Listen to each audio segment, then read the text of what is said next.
ఎవడు కోపం, ఆవేశం, పగ ఈ స్థాయిని దాటి యేసయ్యలాంటి క్షమాపణ హృదయం కలిగి బ్రతుకుతాడో వాడు పరలోకమందలి దేవునికి కుమారుడైపోతాడు. గుండెల్లో పగబెట్టుకున్న వాళ్ళు దేవుని పిల్లలు కాలేరు. ఎవరి పిల్లలు అవుతారు అప్పుడు? గట్టిగా చెప్పండి అమ్మా. దేవుని పిల్లలు కాని వాళ్ళు ఎవరి పిల్లలు అవుతారు? గమనించండి. పగబెట్టుకున్న వాళ్ళు, కోపం పెట్టుకున్న వాళ్ళు, రోజుల తరబడి మాట్లాడకుండా ఎడముఖం పెడముఖంగా బ్రతికే వాళ్ళు దేవుని పిల్లలు అవుతారా? మందిరానికి రావచ్చు, దేవుని పిల్లలు కాలేరు.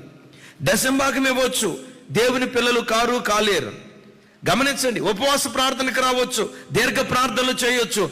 ఒకడు దేవుని కుమారుడిగా మార్చబడాలంటే వాడు శత్రువును ప్రేమించేవాడై ఉండాలి. హింసించు వారి కొరకు, చెప్పాలి గట్టిగా, హింసించు వారి కొరకు ప్రార్థించేటువంటి వాడై ఉండాలి.